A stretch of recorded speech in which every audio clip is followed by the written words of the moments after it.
Hello dear billionaires. మీరు విశ్వాన్ని చూస్తున్నారా? లేక విశ్వమే మిమ్మల్ని చూస్తుందా? మీరు ఎప్పుడైనా రాత్రి ఆకాశాన్ని చూసి నేను ఎవరు? నేను ఇక్కడ ఎందుకున్నాను? అని మిమ్మల్ని మీరు ప్రశ్నించుకున్నారా? మనకు చిన్నప్పటి నుండి ఒక విషయం నేర్పించారు. నక్షత్రాలు చాలా దూరంలో ఉన్న అగ్నిగోళాలు అని. గ్రహాలు కేవలం రాళ్ళు, వాయువులు అని. అండ్ మనం ఈ విశ్వంలో ఒక చిన్న జీవి మాత్రమేనని. కానీ ఒక్క క్షణం ఆగి ఆలోచించండి. ఈ అనంత విశ్వాన్ని అర్థం చేసుకోవడానికి ప్రయత్నిస్తున్న శక్తి ఎవరిది? మీదే. అంటే విశ్వం తనను తాను మీ ద్వారా తెలుసుకుంటుంది. మీరు కేవలం ఒక మనిషి కాదు. మీరు చైతన్యానికి ఒక ద్వారం. మీరు అనంతమైన అవకాశాలకు ఒక జీవ సాక్ష్యం. ఆకాశం ఒక అద్దం. మీరు బయట ప్రపంచాన్ని చూస్తున్నానని మీరు అనుకుంటారు. కానీ చాలాసార్లు మీరు చూస్తున్నది మీ అంతర్గత ప్రపంచం యొక్క ప్రతిబింబమే. భయం ఉన్నవారికి ప్రపంచం ప్రమాదకరంగా కనిపిస్తుంది. ఆశ ఉన్న వారికి ప్రపంచం అవకాశాలతో నిండి కనిపిస్తుంది. ప్రేమతో జీవించే వారికి ప్రపంచం చాలా అందంగా కనిపిస్తుంది.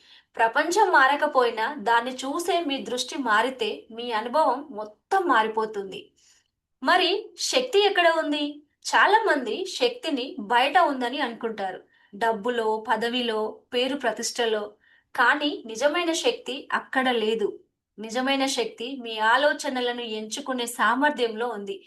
మీ భావాలను నియంత్రించే సామర్థ్యంలో ఉంది. పరిస్థితులు ఎలా ఉన్నా మీ స్పందనను మీరు ఎంచుకునే స్వేచ్ఛలో ఉంది. అదే అసలైన శక్తి. ప్రతి గొప్ప మార్పు ముందుగా మీలోనే ప్రారంభమవుతుంది. విజయం బయట మొదలవదు. సంపద బయట మొదలవదు. శాంతి బయట మొదలవదు. అవి అన్నీ మీ ఆలోచనల్లో మొదలవుతాయి. మీ నమ్మకాల్లో మొదలవుతాయి. మీ చైతన్యంలో మొదలవుతాయి. మీరు ఈరోజు ఒక నిర్ణయం తీసుకోండి. ఇకపై పరిస్థితులకు నేను బానిసగా జీవించను. భయాలకు బానిసగా జీవించను. ఇతరులు నిర్ణయించిన పరిమితుల్లో నేను జీవించను. నేను నా జీవితానికి సృష్టికర్తను. నా ఆలోచనలకు నేనే యజమానిని. నా భవిష్యత్తుకు నేనే బాధ్యుడిని అని ఒక నిర్ణయం తీసుకోండి. ఆ నిర్ణయం మీ జీవిత దిశను మార్చగలదు. మీ లోపల అపారమైన శక్తి ఉంది. అపారమైన ప్రేమ ఉంది. అపారమైన జ్ఞానం ఉంది. ఆ శక్తిని గుర్తించండి. ఆ జ్ఞానాన్ని మేల్కొల్పండి. ఆ ప్రేమను ప్రపంచంతో పంచుకోండి. అప్పుడు నక్షత్రాలు దూరంగా కనిపించవు. జీవితం భారంగా అనిపించదు. మీరు మీ నిజ స్వరూపాన్ని గుర్తిస్తారు. అండ్ ఒక రోజు మీరు అర్థం చేసుకుంటారు. మీరు కేవలం విశ్వంలో జీవించడం కాదు, విశ్వమే మీ ద్వారా తనను తాను వ్యక్తపరచుకుంటుంది అని.